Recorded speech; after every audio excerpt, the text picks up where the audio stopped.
Hello दोस्तों, आज की वीडियो में हम बात करेंगे नवाजुद्दीन सिद्दीकी के बारे में। इंसान के दिल और दिमाग में अगर काम के प्रति जुनून हो और कुछ बनने की ख्वाहिश हो तो वह क्या नहीं कर सकता। उसके लिए यह कोई मायने नहीं रहता कि वो गांव से है या फिर शहर से। यूपी के मुजफ्फरनगर के एक छोटे से गांव के होने के बावजूद भी अपनी लगन और मेहनत से हिंदी सिनेमा में अपनी एक छाप छोड़ी हुई है। एक आम इंसान का बॉलीवुड में काम करना और उसे अपने आप को बहुत कम समय में एक अच्छे एक्टर के रूप में बॉलीवुड की दुनिया में साबित करना दोनों बहुत बड़ी बात हैं। अगर एक आम इंसान बॉलीवुड का सफल अभिनेता बन भी गया तो सोचिए कि यहाँ तक पहुँचने के लिए उसको कितनी मेहनत करनी पड़ी होगी। नवाजुद्दीन सिद्दीकी का जन्म 19 मई 1974 को मुजफ्फरनगर के एक छोटे से गांव में हुआ था। वह अपने 9 भाई बहनों में से सबसे बड़े थे और किसान परिवार से थे।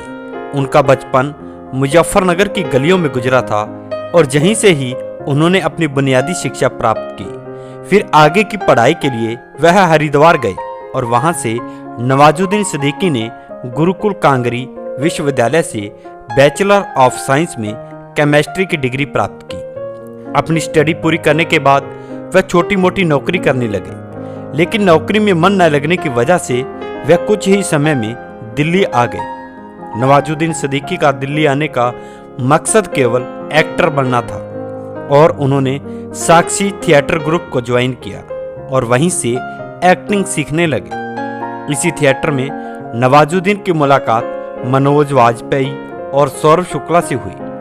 नवाजुद्दीन एक्टिंग तो सीख रहे थे, लेकिन उसके पास अभी तक आय का कोई स्रोत नहीं था, जिनकी वजह से वो दिल्ली में अपना गुजारा कर सके। इसलिए संघर्ष के दिनों में वो नोएडा दिल्ली में टॉयज बनाती एक फैक्ट्री में सिक्योरिटी गार्ड की जॉब करने लगे और शाम को फिर साक्षी थिएटर में एक्टिंग सीखने जाते थे।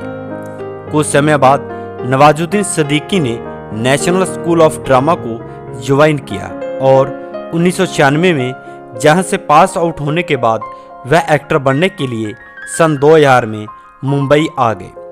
मुंबई में उनको कोई नहीं पहचानता था और ना ही उसका कोई गॉडफादर था जो उनका हाथ थाम सके। मुंबई की मायानगरी में काफ़ी ठोकरें खाने के बाद नवाजुद्दीन को एहसास हो गया था कि यह सफ़र इतना आसान नहीं है जितना वो सोचा करते थे। नवाजुद्दीन सिद्दीकी के दिमाग में एक्टिंग का कीड़ा बनने की एक ही धुन सवार थी, लेकिन यह सपना कैसे पूरा होगा वो उनको भी नहीं पता था।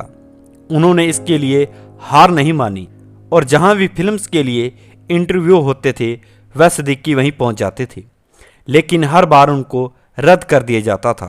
नवाजुद्दीन सिद्दीकी बार बार के रद्द से थक चुके थे और वह अब गांव भी नहीं जा सकते थे, क्योंकि वापस गांव चले जाते तो गांव वालों के ताने भी सुनने पड़ते। कुछ समय बाद नवाजुद्दीन को कुछ एक टेलीविजन सीरियल में काम करने का मौका मिला, लेकिन जहां पर उनका रोल छोटा रहता था, जिसकी वजह से वो अपने आप को प्रूव नहीं कर पाते थे। नवाजुद्दीन सिद्दीकी को पहला ब्रेक 1999 में आमिर खान की फिल्म सरफरोश से मिला, लेकिन इस फिल्म में उनका रोल बहुत छोटा था। अब उनको छोटे मोटे रोल मिलने लगे थे। उनको खुद पर यकीन था कि आज नहीं तो कल या परसों वह एक दिन बॉलीवुड के सुपरस्टार जरूर बनेंगे। कहते हैं कि कोशिश करने वालों की कभी हार नहीं होती। अगर आप कोशिश करोगे तो आपको सफलता अवश्य मिलेगी। सन 2010 नवाजुद्दीन सिद्दीकी के लिए बेस्ट टर्निंग पॉइंट रहा। उनको 2010 में पीपली लाइव फिल्म के लिए पत्रकार के रोल में सिलेक्ट किया गया, जो उनके लिए बहुत बड़ी बात थी, क्योंकि अब लोग उनको पहचानने लगे थे। उसके बाद उनको gangs of Wasseypur part 1 film से असली पहचान मिली, जो 2012 में रिलीज हुई एक ड्रामा फिल्म थी। उस फिल्म में उनकी एक्टिंग को काफ़ी लोगों ने सराहा। उसके बाद उन्होंने काफ़ी फिल्में की, जैसे कि the lunch box, Badlapur, Bajrangi भाईजान, रमन राघव और राइस।